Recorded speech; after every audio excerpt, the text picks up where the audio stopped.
Hi guys, எல்லாரும் எப்படி இருக்கீங்க? எல்லாரும் நல்லா இருப்பீங்கன்னு நான் நம்புறேன்.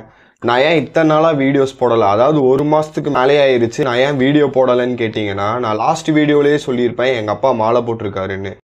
ஃபிளாஷ்பேக். ஹேர் கட்டிங் பாத்தீங்கன்னா, இன்னைக்கு ஆக்சுவலா கார்த்திகை 1 எங்க அப்பா மாலை போட்டாரு.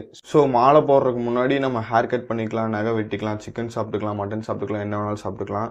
நம்ம குடும்பத்துல யாரோ ஒருத்தர் மாலை போட்டுட்டாங்கன்னா நம்ம மாமிசம் எதுவும் தொடக்கூடாது, முடி வெட்டக்கூடாது, கை கால் நகம் எதுவும் வெட்டக்கூடாது. ஸோ என்னால் எங்கள் அப்பா மாலை போட்டதுனால தாடி ஷேவ் பண்ண முடியாது, முடி வெட்ட முடியாது. எனக்கு சின்ன வயசுலேருந்தே, அதாவது நான் சின்ன வயசில் பண்ண ஒரு தப்புனால பார்த்தீங்கன்னா எனக்கு ஹேர் க்ரோத் ரொம்ப அதிகமாக வரும். ஐ மீன் ஹேர் ரொம்ப வளர்ந்துரும். நீங்கள் வேணா நம்மளானா இப்போ பாருங்கள், இந்த தாடி இப்படி இருக்குங்களா, அடித்து சொல்கிறேன், நெக்ஸ்ட் 1 வீக் கழிச்சு பாருங்கள் நல்லா வளர்ந்துருக்கும். இதனால நான் அப்பவும் ஒரு வீடியோ ரெடி பண்ணேன். புத்தர் மாதிரி ஃபீல் ஆச்சு, ஒரு மாதிரி அசிங்கமாக ஃபீல் ஆச்சு, என்னடா இது இவ்வளோ தாடி இருக்குன்னு. நீங்கள் நம்ப மாட்டீங்கன்னு தெரியும். இப்போ ஒரு வீடியோ ப்ளே பண்ணுறேன், அதை பாருங்க. பார்த்தீங்களா இவ்வளோ தாடி இருக்கு. ஸோ இந்த தாடி வச்சு வீடியோ போட்டால் ஒரு மாதிரி ஃபீல் ஆச்சு, அதனால தான் இத்தனை நாள் வீடியோ போடல. ஓகே, இனிமே இந்த மிஸ்டேக் நடக்காது. இத்தனை நாள் வீடியோ போடாமல் இருந்ததுக்கு என்னை எல்லாரும் மன்னிச்சிருங்க. இன்னைக்கு ரொம்ப ஹாப்பியாக இருக்கேன், ஏன்னா ரொம்ப நாள் கழிச்சு என்னோட யூடியூப் சேனலில் வீடியோ போடுறேன்னு. ஹலோ கைஸ், இன்னைக்கு என்ன டாபிக் பார்த்தீங்கன்னா 2025 ரெசல்யூஷன்ஸ். இந்த வீடியோ யார் யார் முக்கியமாக பார்க்கணுன்னா, இந்த 2025 ஸ்டார்ட் ஆனோன்னே ரெசல்யூஷன்ஸ் எடுக்கிறது, இந்த மாதிரி ஜிம் போகணும், இந்த மாதிரி பணம் சம்பாதிக்கணும், இந்த மாதிரி ரிலேஷன்ஷிப் பில்ட் பண்ணணும் அப்படின்னு மோட்டிவேஷனில் இருப்பாங்க இல்லையா? அப்படி இல்லைன்னா இந்த டார்கெட் இதுதான் என் கோல் அப்படின்னு அச்சீவ் பண்ணுறதுக்காக அதுக்காக ஓடுவாங்க இல்லையா?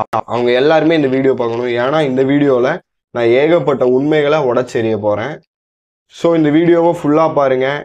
Hey guys, listen this video carefully because this video is very important for your life growth.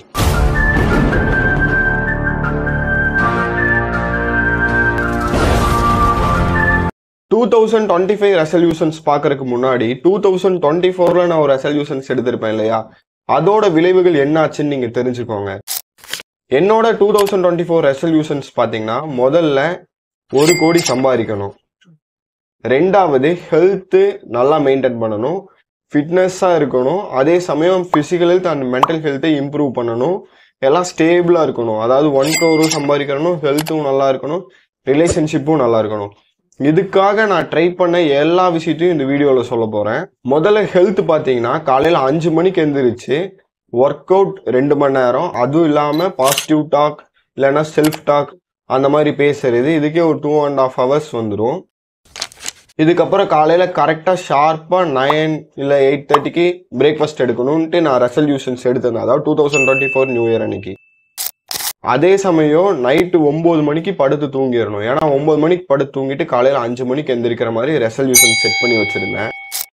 But ஹானஸ்டாக சொல்கிறேன், இது என்னால் 2 நாள் தான் மெயின்டைன் பண்ண முடிஞ்சது. அதாவது ஜனவரி 1ஆம் தேதி, ஜனவரி 2ஆம் தேதி, அதுக்கப்புறம் ஜனவரி 3ஆம் தேதி, ஆல்மோஸ்ட் 3ஆம் தேதி கிட்ட நெருங்கிருச்சு. இந்த 3 நாள் நான் கரெக்டாக இருந்தேன், அதாவது ஹெல்த் வைஸ். அதுக்கப்புறம் ரிலேஷன்ஷிப் நல்லா மெயின்டைன் பண்ண முடியாதுன்னு எனக்கு அப்போ தான் தெரிஞ்சுது. ஏன்னா நாம் நினைக்கிற மாதிரியே நம்மளோட பார்ட்னராக இருக்கட்டும், இல்லை நம்மளோட அக்கா தங்கச்சி அம்மா அப்பா இவங்களாக இருக்கட்டும், நாம் நினைக்கிற மாதிரியே அவங்களும் நினைக்க மாட்டாங்க. ஸோ அவங்க சைடு ஒவ்வொரு ஒப்பீனியன் இருக்கும். இப்படின்னு பார்க்கும்போது ரிலேஷன்ஷிப்பை ஹெல்த்தியாக கொண்டு போகிறது ரொம்பவே கஷ்டமாக இருந்தது. ஸோ ரிலேஷன்ஷிப்லேயும் போன வருஷம் ஃபெயில் ஆகிட்டேன். சரி, இது 2ம் தான் போச்சு, அதாவது ஹெல்த்தும் போச்சு, ரிலேஷன்ஷிப்பும் போச்சு. இந்த 1 கோடி ரூபாய் என்னாச்சு ப்ரோன்னு கேட்டிங்கன்னா, இதுக்கப்புறம் இந்த வீடியோவை ஃபுல்லாக கேர்ஃபுல்லாக லிசன் பண்ணுங்க. ஏன்னா நிறைய பேர் 2025ல ஏதாவது ஒரு பணம் ஏர்ன் பண்ணணும், அதாவது ஆன்லைன் மூலியமா அப்படின்ட்டு நீங்கள் நினச்சி, அதாவது யாராவது 100ல் 2 பேர் ரெசல்யூஷனாக வச்சுருப்பீங்க. அதாவது அந்த 1 கோடி ரூபாய் ரெசல்யூஷன் என்னன்னா, இந்த இயர் முடியறதுக்குள்ள 1 கோடி ரூபாய் எப்படியாவது சம்பாதிச்சிடணும் அப்படின்ட்டு செட் பண்ணேன். செட் பண்ணால் மட்டும் போதுமா, அதுக்கான வேலைகள் பார்க்கணும் இல்லையா? அப்போ நான் கால் வைக்கிற இடமெல்லாம் கண்ணி வெடிகளாக இருந்தது. இந்த 1 crore எய்ம் இருக்கு பார்த்தீங்க இல்லையா, அதாவது கோல் இருக்கு பார்த்தீங்க இல்லையா, அதுக்கு நான் என்னென்ன பண்ணேன்னா, எனக்கு சரியா ஞாபகம் இல்லை, அதாவது குவாரான்னு ஒரு வெப்சைட் இருக்கு, quora.com, இல்லை அது ஆப்பா இல்லை வெப்சைட்டான்னு தெரியல. அதில் நம்ம வியூஸ் கொண்டு வர மூலியமா பார்த்தீங்கன்னா டாலர்ஸில் ஏர்ன் பண்ணலாம். அதாவது நமக்குன்னு ஒரு பேஜ் கொடுத்து அந்த பேஜுக்கு வியூஸ் எப்படியாச்சும் கொண்டு வரணும். அப்படி கொண்டு வந்தால் நம்ம டாலர்ஸில் ஏர்ன் பண்ணலாம். கேட்கறதுக்கு ரொம்ப ஆசையாக நல்லா ஈஸியாக இருக்கு இல்லையா? பட் அது பண்ணுறது ரொம்பவே கஷ்டமாக இருந்தது. உண்மையை சொல்ல போனா அது எப்படி பண்ணணும்னு எனக்கு புரியல. ஆனா நான் ஸ்டார்ட் பண்ணிட்டேன். ஸ்டார்ட் பண்ண வேகத்திலே எவ்வளோ வேகமா ஸ்டார்ட் பண்ண, அதாவது ஒரு மோட்டிவேஷன்ல ஒரு விஷயம் ஸ்டார்ட் பண்ணா எப்படி ஃபெயில் ஆயிரும் இல்லையா, அதே மாதிரி மோட்டிவேஷன்ல கோராவை ஸ்டார்ட் பண்ணி அதே டிமோட்டிவேஷன்ல அப்படியே குவிட் பண்ணிட்டேன். ரெண்டாவது பாத்தீங்கன்னா 1 கோடி சம்பாதிக்கிறவான ரெண்டாவது வழியை நான் எதை சூஸ் பண்ணேன்னு பாத்தீங்கன்னா அஃபிலியேட் மார்க்கெட்டிங். என்ன ப்ரோ, கண்டிப்பா அஃபிலியேட் மார்க்கெட்டிங்ல நிறைய பேர் ஏர்ன் பண்றாங்களே, நீங்களும் ஏர்ன் பண்ணியிருப்பீங்கல்ல அப்படின்னு கேட்டீங்கன்னா, நான் பண்ண பெரிய தப்பே அமேசான்லயும் பிளிப்கார்ட்லயும் அஃபிலியேட் மார்க்கெட்டிங் அக்கௌண்ட் ஓபன் பண்ணாதது தான். ஏன்னா அமேசானும் சரி பிளிப்கார்ட்டும் சரி அஃபிலியேட் மார்க்கெட்டிங் பர்சன்டேஜ் ரொம்ப கம்மியா கொடுக்குற மாதிரி ஃபீல் ஆச்சு. இதனால ஃபாரின் வெப்சைட்ல ட்ரை பண்ணி பார்த்தேன். அவங்க பாத்தீங்கன்னா 15%, 80% அந்த மாதிரி பெரிய பெரிய அமௌண்ட்டா டிரான்ஸ்ஃபர் பண்ற மாதிரி ஒருத்தர் வீடியோ போட்டிருந்தாரு. சரின்னு அவர் சொன்னதை கேட்டு வேற ஒரு வெப்சைட்ல அஃபிலியேட் மார்க்கெட்டிங் லிங்க் ஜென்ரேட் பண்ணி ப்ராடக்ட்டும் வாங்க வச்சுட்டேன். பட் அவங்க எனக்கு பே பண்ணவே கிடையாது. அதாவது நான் சேல் பண்ண ப்ராடக்ட்டுக்கு எனக்கு கமிஷன் வரல. ஸோ அதனாலே அஃபிலியேட் மார்க்கெட்டிங் மேல இருந்த நம்பிக்கை போயிடுச்சு. ஸோ ரெண்டாவது அஃபிலியேட் மார்க்கெட்டிங்லையும் ஃபெயில் ஆயிட்டேன். மூணாவது பார்த்தீங்கன்னா கூகுள் ஆட்சன்ஸ். அதாவது நமக்குன்னு ஒரு வெப்சைட் கிரியேட் பண்ணி அதில் வியூவர்ஸ் கொண்டு வர வச்சோம்னா கூகுள்ல இருந்தே, இப்போ எப்படி யூடியூப்ல ஆட் வரும்போது அந்த யூடியூபரான கிரியேட்டருக்கு அமௌண்ட் வரும் இல்லைங்களா, என்னோட வீடியோவுக்கு வராது இருந்தாலும் சொல்றேன், ஆட்சென்ஸ் ரெவன்யூன்னு சொல்லுவாங்க. நீங்க யூடியூப்ல ஒரு வீடியோ போட்டீங்கன்னா அந்த வீடியோக்கு நடுவில் ஆட் வரும். அந்த ஆடுக்கு அந்த கிரியேட்டருக்கு அமௌண்ட் பே பண்ணுவாங்க. அதே மாதிரி தான் நம்மளோட வெப்சைட்டுக்கு வியூவர்ஸ் கொண்டு வர மூலியமா வெப்சைட்டுக்கு நடுவில் ஒரு ஆட் வரும். அந்த ஆடு பார்த்தீங்கன்னா அந்த வெப்சைட் ஓனரான நமக்கு ரெவன்யூ ஜென்ரேட் பண்ணி கொடுக்கும். பட் எனக்கு ரெவன்யூ ஜென்ரேட் ஆச்சு, அதாவது கொஞ்சம் கொஞ்சம் டாலராக ஜென்ரேட் ஆச்சு. ஓகே, இவ்வளோ டாலர் இருக்குல்ல, இது எப்படியாச்சும் ட்ரான்ஸ்ஃபர் பண்ணி பார்க்கலாம் நம்ம அக்கௌண்ட்டுக்கு அப்படின்ட்டு ஒரு யூடியூபர் கிட்ட இந்த மாதிரி கேட்டேன். ப்ரோ இந்த மாதிரி எனக்கு அமௌண்ட் வந்துருச்சு ப்ரோ, ஆனால் அது எப்படி வித்ட்ரா பண்ணுறதுன்னு கேட்டால் அதுக்கு அவங்க கேட்குறாங்க எவ்வளோ ப்ரோ அமௌண்ட் இருக்கு அப்படின்னு கேட்டாங்க. இந்த மாதிரி இவ்வளோ இருக்கு அப்படின்னு நான் சொன்னேன். சரி ப்ரோ எனக்கு ஒரு 15,000 ரூபா டிரான்ஸ்ஃபர் பண்ணுங்க, நான் அது எப்படி வெளியே எடுக்கிறதுன்னு சொல்லி கொடுக்குறேன் அப்படின்னாங்க. ப்ரோ நானே காசு இல்லைன்னு தான் ப்ரோ இந்த மாதிரி சம்பாதிக்கிறேன். ப்ரோ கரெக்டு தான் ப்ரோ, பட் ஆனால் இது மூலியமா உங்களால் நிறைய பணம் ஜென்ரேட் பண்ண முடியும். ஒரு 15,000 ரூபா மட்டும் என் அக்கௌண்ட்டுக்கு சென்ட் பண்ணுங்க ப்ரோ, நான் அதுக்கப்புறம் உங்களுக்கு எல்லா டீட்டெயில்ஸும் சொல்றேன் அப்படின்ட்டானுங்க. என்னடா இது, அவன் மேல இருந்த கோவத்துல அந்த ஆட்சென்ஸ் அப்படியே விட்டுட்டேன். அதாவது ஆக்டிவ்ல இல்லை அப்படியே இருக்கு. அந்த மாதிரி இப்போ இந்த 1 மாசம் எப்படி இந்த யூடியூப் சேனல் இருந்தது அதே நிலையில இப்போ அந்த ஆட்சென்ஸ் அந்த இது அப்படியே இருக்கு. ஐயோ இவரை சொல்ல மறந்தே போயிட்டேன், டிராப் ஷிப்பிங். அதாவது 2024 ஸ்டார்டிங்ல பாத்தீங்கன்னா நிறைய இன்ஸ்டாகிராம் அக்கௌண்ட்ல ஏன் நீங்க வேலைக்கு போய் சம்பாதிச்சிட்டு இருக்கீங்க, டிராப் ஷிப்பிங் பண்ணி சம்பாதிங்க அப்படின்னு சொன்னானுங்க. சரின்ட்டு இது உண்மையா எனக்கு நடந்தது. இன்ஸ்டாகிராம்ல கிளிச் கிளப் அப்படின்னு ஒரு அக்கௌண்ட் இருக்கும். அந்த அக்கௌண்ட்ல ஸ்டூடெண்ட்ஸா 500 பேர் இருப்பாங்க. அவங்க பாத்தீங்கன்னா லேக்ஸ் கணக்குல ஏர்ன் பண்றாங்க. எல்லாரும் இவங்களோட ஸ்டூடெண்ட் தான். அதாவது ஆண்ட்ரூ டேட் மாதிரியே நம்மளோட ஊர்லயும் தி கிளிச் கிளப் அப்படின்னு ஒருத்தவங்க இருக்காங்க. அவங்க இந்த மாதிரி ஏகப்பட்ட ஸ்டூடெண்ட்ஸை ஃபினான்ஷியல் ப்ராப்ளமா வெளியேருந்து வர ரொம்பவே ஹெல்ப் பண்றாங்க இப்படின்னு ஒரு கிரியேட்டர் சொன்னான். சரி அவன் சொல்றானே, அதாவது ஒரு கிரியேட்டர் ஃபேமஸான கிரியேட்டர் சொல்றாரே அப்படின்ட்டு அவங்க கிட்ட மெசேஜ் பண்ணேன். அவங்க எனக்கு டீட்டெயில்ஸ்லாம் சொன்னாங்க, இந்த மாதிரி பண்ணுங்க கரெக்டா இருக்கும்ட்டு. அவங்க சொன்ன மாதிரியே டிராப் ஷிப்பிங்ல ஷாபிஃபை அக்கௌண்ட் ஓப்பன் பண்ணேன், ரோபோசர் கிளவுட் ஓப்பன் பண்ணேன், எல்லாமே ஓப்பன் பண்ணி இந்த மாதிரி நான் சொன்னேன்னா இந்த மாதிரி ஷாபிஃபைக்கு எனக்கு இவ்வளோ அமௌண்ட் காட்டுது அப்படின்னா இல்லை 3 மாசத்துக்கு 20 ரூபா காட்டும்னாங்க. ஓகே அப்படின்ட்டு அதுக்கும் பே பண்ணிட்டேன். பே பண்ணக்கப்புறம் நான் என் ப்ராடக்டை என்னோட டிராப் ஷிப்பிங் அக்கௌண்ட்ல லிஸ்ட் பண்றேன். ஈஸியாக லிஸ்ட் பண்ணிட்டேன். லிஸ்ட் பண்ணதுக்கப்புறம் அந்த ப்ராடக்ட் செல் ஆயிடுச்சுன்னா அதுக்கு எனக்கு கமிஷன் வராது. ஏன்னா அது ஒரு நம்பகத்தன்மையற்ற வெப்சைட். ஆமா, அதாவது டிராப் ஷிப்பிங்க ஒரு இந்த இதுல ஐயோ அந்த வெப்சைட் மறந்துட்டேன். ஆனா அந்த இதுல பண்ணக்கூடாதுன்னு ஒரு யூடியூபர் சொல்லியிருந்தாங்க. எப்படி பண்ணணும் அப்படின்ட்டு அவர் A to Z கிறிஸ்டல் கிளியரா ஒரு வீடியோ போட்டிருந்தாரு. அதுல பாத்தீங்கன்னா அதுல இருந்து என்ன ஃபேக்கா பண்ண முடியுமோ அதை பண்ணி தான் அந்த கிளிச் கிளப் ப்ரொமோட் பண்ணாங்க. என்ன ப்ரோ இப்படி பண்றீங்கன்னு கேட்டதுக்கு அவங்க என்ன பிளாக் பண்ணிட்டு போயிட்டாங்க. நண்பர்களே, catch my point? Tell me. Catch pa. It's nice, no? வரட்டா மாமே. சரி எனக்கு மட்டும்தான் அதுல பாத்தீங்கன்னா அவங்க எனக்கு சொல்லி கொடுக்கறதுக்கு என்கிட்ட 400 ரூபா வாங்கினாங்க. மற்றவங்க கிட்டலாம் பார்த்தீங்கன்னா 1000 ரூபா 2000 வாங்கி எங்கிட்ட வந்து சொல்லியிருக்காங்க, ப்ரோ இந்த மாதிரி என்னை ஏமாத்திட்டாங்க, நான் வந்துட்டு இவ்வளோ பே பண்ண ப்ரோ, இப்போ ஏதாவது அமௌண்ட்டு ரிவர்ஸ் பண்ணிவிட முடியுமா, அதாவது அமௌண்ட்டை ரெக்கவரி பண்ண முடியுமா அப்படின்னு எங்கிட்ட கேட்டாங்க. ப்ரோ எனக்கெல்லாம் தெரியாது ப்ரோ அப்படின்ட்டு போயிட்டேன். ஆனாலும் எனக்கு ஒரு சின்ன ஹாப்பி, என் சைடுலேருந்து 400 ரூபா தான் போச்சு, பட் அவனுக்கு சைட்லேருந்து 1000 ரூபா 2000 ரூபா சைடு போச்சு. அது நினச்சி ரொம்ப ஹாப்பி.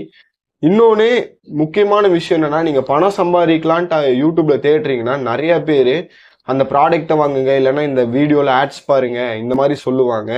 உண்மையாக உங்களோட உழைப்பு இல்லாமல் எந்த ஒரு காசும் உங்ககிட்ட வராது. அதை முதல்ல புரிஞ்சுக்கோங்க. ஸோ நீங்கள் 1 crore ஏர்ன் பண்ண பார்க்குறீங்கன்னா அங்கே உங்களோட உழைப்பு இருக்காங்கிறது பாருங்க. சின்ன உழைப்பு, அதாவது வீடியோ பார்க்குறீங்க ஆட்ஸ் வருது அந்த மாதிரி இல்லாமல் நீங்கள் ஃபிசிக்கலாக ஏதாவது ஒர்க் பண்ணி அது மூலியமா பணம் வருதுன்னா அது குட்டு.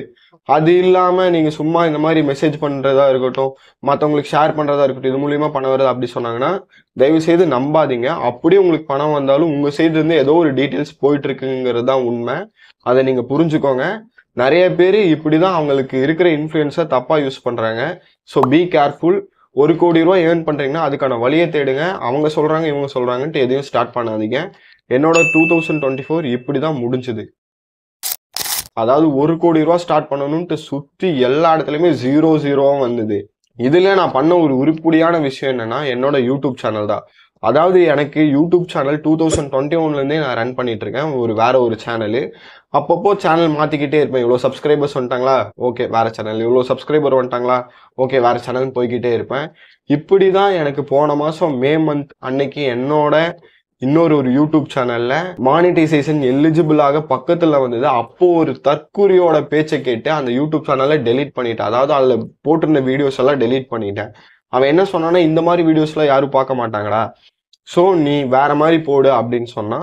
நான் நல்லா வியூஸ் போயிட்டு இருந்தது எல்லாத்தையுமே டெலீட் பண்ணி விட்டனால என்னோட வாட்ச் ஹவர்ஸும் அப்படியே டெலீட் ஆயிருச்சு. இப்போ அந்த அக்கௌண்ட் வெறும் சப்ஸ்கிரைபரோட அப்படியே இருக்கு. நீங்க கேட்கலாம் ப்ரோ, அப்போ இந்த வீடியோ எடுத்து, அதாவது இப்போ நீங்க போட்டிருக்க இந்த வீடியோலாம் அந்த சேனல்லே போடலாம்லன்ட்டு. அது தப்புங்க. நம்ம ஒரு யூடியூப் சேனல் ஸ்டார்ட் பண்றோம்னா ஆல்ரெடி வச்சிருந்த யூடியூப் சேனல்லையே நம்ம புதுசா அப்லோட் பண்ற கண்டென்ட்டை அப்லோட் பண்ணக்கூடாது. விட்டுருங்க. உங்களுக்கு யூடியூப் சேனல் பத்தி தெரிஞ்சுக்கணும்னா ஒரே ஒரு ப்ளூ கலர் ஹார்ட்டினை கமெண்ட் பண்ணுங்க. ஒரு 10 ஹார்ட்டின் வந்தா நான் கண்டிப்பா யூடியூப் பத்தி, எப்படி யூடியூப்ல சக்சஸ்ஃபுல் ஆகலாம் அப்படிங்கறத பத்தி சொல்றேன். ஏன் ப்ரோ அப்ப நீங்களே இன்னும் சக்சஸ்ஃபுல் ஆகாம இருக்கீங்கன்னா, எனக்கு யூடியூப் விட ஏகப்பட்ட வேலைகள் இருக்கு, அதனாலதான் இதுல டைம் ஸ்பெண்ட் பண்ண முடியல. அதை முதல்ல புரிஞ்சுக்கோங்க. என்னால நான் நினைச்சேன்னா ஒரே நாள்ல 1000 சப்ஸ்கிரைபர்ஸும் எடுக்க முடியும். அது தப்பான வழியில. பட் அந்த மாதிரி பண்ணக்கூடாதுன்ட்டு என்னோட மைண்ட் செட். ஒரு லாங் வீடியோ போட்டு சப்ஸ்கிரைபர்ஸும் வாட்ச் ஹவர்ஸும் கொண்டு வரதா ஒரு உண்மையான யூடியூபருக்கான குட் குவாலிட்டி. ஸோ அதனாலதான் நான் இந்த மாதிரி லாங் வீடியோஸ் எப்போ எனக்கு ரீச் கிடைச்சாலும் பரவாயில்லன்ட்டு போட்டுட்டு இருக்கேன். சரி, ஆன்லைன்ல பிசினஸ் பண்ணலான்னு பார்க்கும்போது தான் இத்தனை பேர் ஏமாத்துறானுங்க. ஆஃப்லைன்ல பண்ணலாம் அப்படின்னு யோசிக்கும் போது தான் எனக்கு புரியுது, நம்ம கிட்ட ஒரு மண்ணும் இல்லை ஆலன். அந்த மாதிரி என்கிட்ட 1 ரூபா கூட இல்லை. எங்க அப்பா என்னை கழுவி ஊத்திட்டு இருந்தாரு, நீ எல்லாம் உருப்படவே மாட்டேன், வேஸ்ட், தண்டக்கருமுன்னு சொல்லிட்டு இருந்தாங்க. இந்த மாதிரி நான் யூடியூப் சேனல் வச்சிருக்கேன், அதில் ட்ரை பண்றதுனாலும் உன்னெல்லாம் முடியாது, மூடிட்டு வேலைக்கு போடா நாயன்ட்டு ஏகப்பட்ட இது. உண்மையை சொல்ல போனா எல்லாருமே தீபாவளிக்கு ஜாலியா பட்டாசு வெடிச்சுட்டு ஜாலியா இருப்பீங்க. அன்னைக்கு நான் சூசைட் பண்ண போனேன் தெரியுமா? நீங்க அடிச்சதுக்கு அப்புறம் வேற எவன் அடிச்சாலும் அதை தாங்கக்கூடிய ஒரு சக்தி வந்துருச்சு அந்த உடம்புல.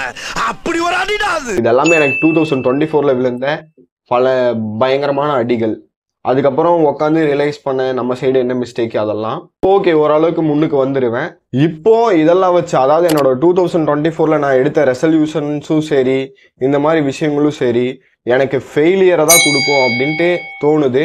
அதனால இந்த தடவை 2025க்கு ரெசல்யூஷன்ஸ் வைக்கிறவங்க இதை கிளியரா தெரிஞ்சுக்கோங்க. உங்களால என்ன பண்ண முடியுமோ அதை மட்டும் பண்ணுங்க.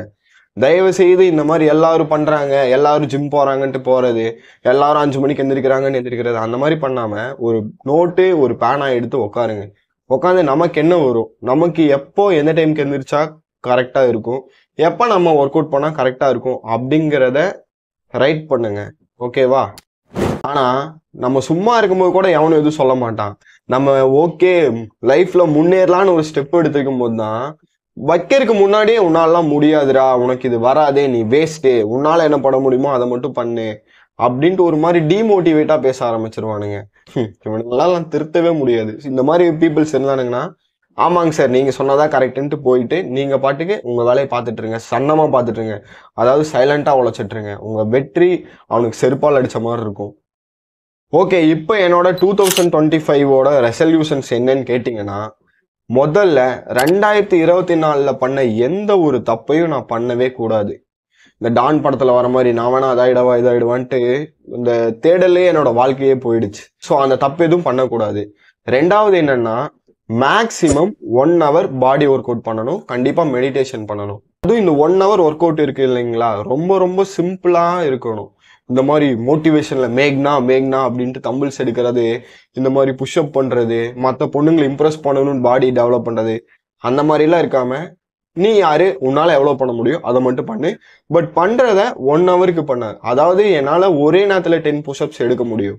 பட் என் ஹார்ட்டுக்கு அந்த அளவுக்கு வேல்யூ இல்லை. 2 புஷ்அப்ஸ்க்கு 5 minutes ரெஸ்ட் அந்த மாதிரி கொடுத்தீங்கன்னா கொஞ்சம் உங்களோட ஹெல்த் இம்ப்ரூவ் ஆகும். நிறைய பேர் மோட்டிவேஷன்ல பண்றீங்க இல்லைங்களா, தப்புன்னு துடிக்கிறது நின்றுச்சுன்னு ஏன் ஸ்பாட் அவுட் தான் கண்ணா, மறந்துடாத. மூணாவது, என்கிட்ட ரிச் டேட் புவர் டேட்னு ஒரு புக் இருக்கு. அந்த புக்ல பாதி படிச்சுட்டேன், இன்னும் பாதியே இந்த வருஷமாவது படிக்கணும் அப்படின்ட்டு இருக்கேன். அதாவது இந்த புக்கை எப்படியாவது கம்ப்ளீட் பண்ணணும்னு ஒரு எய்ம். நாலாவது, 2024ல பண்ண டைம் வேஸ்ட், அதாவது இது பண்ணலாமா அது பண்ணலாமா, நாளைக்கு பண்ணலாம் நாளான்னைக்கு பண்ணலாம்னு தள்ளி போடுறது, இந்த மாதிரி எனக்கே ஒரு பொய்யான சாக்குகளை சொல்லிட்டு என்னோட வேலையை தட்டி கழிக்கிறது, இந்த மாதிரி எல்லாம் இருக்காம கரெக்டா பிளான் போட்டு இப்படிதான் இருக்கணும் அப்படின்ட்டு திங்க் பண்ண போறேன். இந்த 1 வருஷம் மட்டும் எப்படியாச்சும் கடினமா உழைக்கலான்ட்டு இருக்கேன். இதுதான் ரொம்ப ரொம்ப முக்கியமான ரெசல்யூஷன்ஸ். எப்படியாவது இந்த 2025ல ஒரு பிசினஸ் ஐடியா பிக்கப் பண்ணியிருக்கேன். இதை நான் லான்ச் பண்ணும்போது என்ன ஐடியாங்கிறது ரிவீல் பண்றேன். அப்போ இந்த ஐடியா செட் ஆகுமா செட் ஆகாதா, அல்ல ரீச் வருமா வராதாங்கிறத நீங்க தான் சொல்லணும். அது வரைக்கும் தொடர்ந்து என்னோட வீடியோ பாருங்க. டாடா, பாய் பாய்.